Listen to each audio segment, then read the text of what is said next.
ماں چھوڑ کے چلی جاتی ہے بچے کو تو بچہ پیچھے سے پریشان ہوتا ہے کہ کب آئے گی کب آئے گی، لیکن اصل ماں جو ہوتی ہے جس نے جنم دیا ہوتا ہے وہ تو ماں ہوتی ہے، اصل ماں تو وہی ہوتی ہے۔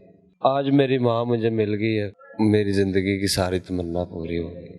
میری ماں درویش ہے، اللہ لوگ ہے، اور میں اس کا بیٹا ہوں۔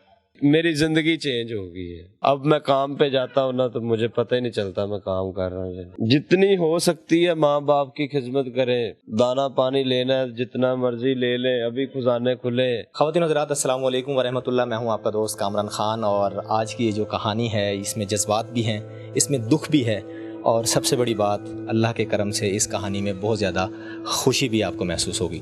میرے ساتھ موجود ہیں لاہور کے رہائشی اللہ دیتا۔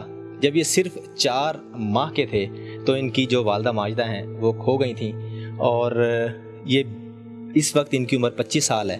ان سے جانیں گے یہ کیا پیغام دینا چاہیں گے کہ جن کی مائیں سلامت ہیں، اور وہ بچے جو اپنی ماؤں کی خدمت نہیں کرتے، اپنی ماؤں سے پیار نہیں کرتے، ان کے لیے یہ بہت ضروری ہے کہ وہ اس ویڈیو کو شروع سے آخر تک ضرور دیکھیں۔ السلام علیکم اللہ دیتا۔ وعلیکم السلام۔ آپ نے بچپن کیسے گزارا اپنی ماں کے بغیر، اور جب دوسروں کی مائیں آپ دیکھتے تھے تو دل میں کیسے جذبات لے کے آپ نے سارا بچپن گزارا؟ بس جیسے ماں چھوڑ کے چلی جاتی ہے بچے کو تو بچہ پیچھے سے پریشان ہوتا ہے کہ کب آئے گی کب آئے گی۔ بس کیونکہ آپ نے تو اپنی ماں کو دیکھا بھی نہیں تھا، ہوش سنبھالنے سے پہلے ہی آپ کی ماں جی کھو گئی تھیں۔ ماں جی کھو گئی تھی۔ پوچھتے تو ہوں گے کسی سے، دیکھتے تو ہوں گے، ہوا کیا تھا واقعہ، کیسے کھو گئی تھیں؟ ہوش سنبھالا جب سے تو میں جن کے پاس رہتا تھا میں ان کو ہی ماں کہتا تھا، لیکن اصل ماں جو ہوتی ہے جس نے جنم دیا ہوتا ہے وہ تو ماں ہوتی ہے، اصل ماں تو وہی ہوتی ہے۔ آج میری ماں مجھے مل گئی ہے، میری زندگی کی ساری تمنا پوری ہو گئی۔ دوستو، اللہ دیتا کی 25 سال بعد ان کی ماں کو اللہ تبارک و تعالیٰ نے ان سے ملوا دیا ہے، اور یہ آپ کو کیسے ملی، کہاں ملی؟ یہ ہمارا شہر ہے آرو والا، ادھر اڈے میں ان کا ذہن و توازن ٹھیک نہیں تھا، تو اس کی وجہ سے میں چھوٹا تھا، 3-4 ماہ کا تھا، تو میری دادی نے مجھے سنبھالا۔ ان کا تو جیسے بندہ ذہن و توازن نہیں ٹھیک ہوتا، جدھر مرضی دل کرے چلا جاتا۔ ٹھیک ہے۔ یہ گھر سے چلا جایا کرتی تھی اڈے میں، کبھی میری سسٹر میری بہن لے کے آ جایا کرتی تھی، کبھی میرے ابا جی لے کے آ جایا کرتے تھے، لیکن ایک ٹائم ایسا آیا کہ وہ جب لینے گیا تو جہاں پہ جا کے بیٹھتی تھی وہ کہتے جی ہمیں تو کافی دن ہو گئے نا، کچھ کہہ نہیں سکتے، فوت ہو گئے ہیں، یا ہمیں نے دیکھا نہیں لیکن فوت ہو سکتے وہ۔ اچھا، یہ خبر بھی آئی تھی کہ جو ماں جی ہیں وہ گزر چکی ہیں، دنیا سے رخصت ہو چکی ہیں، یہ خبر بھی آئی تھی؟ ہمارے گھر والوں ساروں نے یہی سمجھ لیا کہ وہ فوت ہو گیا، کیونکہ نظر ہی نہیں آئی اس کے بعد۔ تو جب میں نے ہوش سنبھالی تو مجھے بھی یہی کہتے رہے کہ جی وہ فوت ہو گئے، نہیں ملے، لیکن میرا اندر سے دل نہیں مانتا تھا کہ میری یہ ماں فوت ہوگی، لیکن اللہ کے گھر میں دیر ہے اندھیر نہیں ہے۔ تو میں نے جب بھی نماز پڑھنی، اللہ کی حضوری میں دعا کرنی، تو میں کہنا یا اللہ اگر زندہ ہے تو اس کا دیدار کرا دے، اگر تیرے پاس ہے تو اسے جنتوں کے باغ دکھا دے۔ کیونکہ آپ کے رشتہ داروں میں یا آپ کے بڑوں نے ظاہر ان کو اپنے ہاتھوں سے بھی نہیں دفنایا تھا، نہ کوئی قبر تھی، کوئی اندازہ بھی نہیں تھا، تو آپ کے ذہن میں یہ کہیں نہ کہیں موجود تھا کہ اللہ تعالیٰ اس کو ضرور ملوائے گا میری ماں کو میرے ساتھ۔ بالکل ایسی ہی بات ہے، ایسی ہی بات ہے۔ دعائیں مانگتے تھے؟ دعائیں وہ تو میرا اللہ جانتا ہے، یہ میں جانتا ہوں نا۔ میرے ماموں دا بیٹا بولیا، جانو دا نام ہے، وہ کہندا میں جانو گل کر رہا، میں کتوں، کہندا میں تو مشری شاہ تو تیرے ماموں دا بیٹا۔ میں کہا ہاں جی، کہندا یار تیری پھپھو دی فوٹو ہے کوئی؟ میں کہا فوٹو تے انہاں دی یار کوئی نہیں اج تک میں ویکھی ہے، لیکن میں اپنے والد صاحب نے پوچھنا شاید انہاں کول کوئی پرانی انہاں دی فوٹو ہوئے۔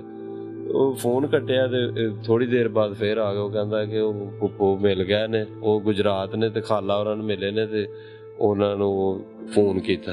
میں کہا وہ تے اج تک رہ ہی سنیا فوت ہو گئے، تو کس طرح کنفیوز پریشان میں رہا۔ آپ کے آسان خطاب کو بات سمجھ نہ آنے والی تھی یہ؟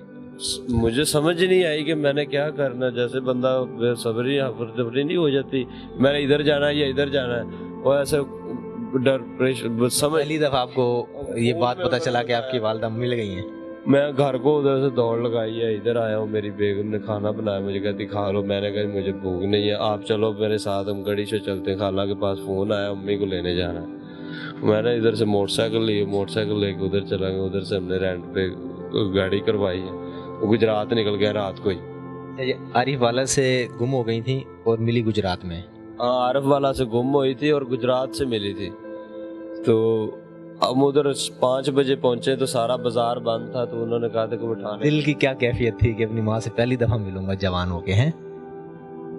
दिल की कैफियत वो तो मेरे अल्लाह को पता है या मुझे पता है, या जब वो लोग जिनके सामने मैं अपनी माँ को पकड़ रहा था, उसके साथ बात कर रहा था, वो लोगों को पता है कि मुझे खुद नहीं पता कि उस टाइम मेरे साथ क्या हो रहा है। बहुत खलकत इकट्ठी हुई थी, लोग बहुत इकट्ठे हुए। वो जैसे कोई सुपरस्टार नहीं आ जाता, ऐसे गांव के औरतें, बंदे, ठाणे की आवाम, पूरा बाजार भरा हुआ था। तो कभी वो कि ये जी उनके बेटे हैं जी, 25 साल बाद इनको अभी याद है। मेरी माँ दरवेश है, अल्लाह लोग है, और मैं इसका बेटा। तो उस बुजुर्ग की दुआ आपको नहीं लगता कबूल हो गई? अल्लाह ने हज करवा दिया माँ की मेरा ज़ियारत हज हो गया, मेरा हज हो गया, और मुझे जन्नत भी मिल गई और इधर भी मिल गई, और अल्लाह ने मुझे उधर भी मेरी माँ के साथ भेज दिया। तो फिर वो क्या कैफियत थी जो सोचा था बचपन से, काश मेरी माँ होती? अल्लाह ने आपको माँ अता कर दी इसी ज़िंदगी में।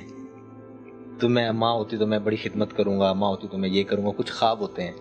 ऐसे ही मैं जब से मैंने होश संभाली, अपने यारों दोस्तों के साथ मैं बैठ के बातें शेयर करता था कि यार मेरी भी माँ होती तो मैं भी अपनी माँ की खिदमत। और मेरी घरवाली बेगम मेरी, वो उसकी बड़ी ख्वाहिश थी, बहुत ख्वाहिश थी उसकी। दोस्तों की माएँ देखते थे, जब कोई ख़वातीन देखते थे याद आती होगी माँ? क्यों नहीं आती याद। जब मेरी शादी भी थी, मेरी माँ नहीं थी, तो उस टाइम मुझे लगता ही नहीं था मेरी शादी हुई है। उस टाइम मुझे नहीं पता था कि मेरी शादी हो रही है। मुझे ये झलक मैं देख रहा था, कमी थी अंदर कि यार एक बंदा कम है जिसको सारी खुशियां देखने का हक था। वही बंदा कम है जिसका मकसद था कि खुशी देखे। आज मुझे सारियां खुशियां मिल गई, आज मेरी जन्नत मेरे पास है। मैं अल्लाह का शुक्र अदा कर, मैं उस अल्लाह पाक का लाख लाख शुक्र अदा कर। जो नौजवान पेरेंट्स की, खासकर माओ की दुआएं नहीं लेते या उनकी खिदमत नहीं करते, उनके बारे में क्या कहते हैं? उनको क्या पैगाम देंगे? वो कम बख्त लोग हैं, उनके नसीब में नहीं। उनके लिए पैगाम दें, उनके लिए क्या दुआ हो सकती है? वो क्या करें माओ के लिए? वो माँ बाप की खिदमत करें भाई, जितनी हो सकती है माँ बाप की खिदमत करें। दाना पानी लेना है जितना मर्जी ले लें, अभी खजाने खुले। ये अभी बाग हरे भरे, माल तोड़ ले, पकड़ ले, बाद में ये बाग उजड़ गया तो फिर कुछ नहीं मिलना, खत्म। कि आप तो वही शख्स हैं जिसने दोनों कंडीशन, दोनों हालतें देखी हैं अपनी ज़िंदगी में। बगैर माँ के भी आपने बचपन जवानी गुजार दी, और जवानी में जब अल्लाह ने माँ के साथ आपको मिलवाया तो दूसरी हालत भी आपने देखी है, क्योंकि हर शख्स ने ये वाली चीज़ें एक्सपीरियंस नहीं की। मेरी ज़िंदगी चेंज हो गई है। अब मैं काम पे जाता हूँ ना, तो मुझे पता ही नहीं चलता मैं काम कर रहा हूँ। जब घर आता हूँ दिल को एक अपनी सुकून मिलता है, माँ को मिलता हूँ, दबाता हूँ, बातें शातें करता हूँ। लेकिन वो बातें करती नहीं है, लेकिन वो अपने दरवेश है ना ज़रा, तो वो अपने हिसाब से खाना खाना, मैंने पानी पीना है, बोतल पीना है, जूस पीना है, बस यही हद तक। वो सिगरेट मांग लेती पीने के लिए। दरवेश है ना ज़रा। सारी ज़िंदगी मेरी माँ ने सड़कों पे गुजार दी और हम इधर नवाब। अब आपको इधर जन्नत मिल गई, जन्नत का समा है। मेरी माँ मुझे मिल गई, मेरी जन्नत मुझे मिल गई। और मेरे बाकी भाइयों से भी रिक्वेस्ट है कि अपने माँ बाप की खिदमत करें, सेवा करें। और भाईजान, ये बहुत मज़े की चीज़ है।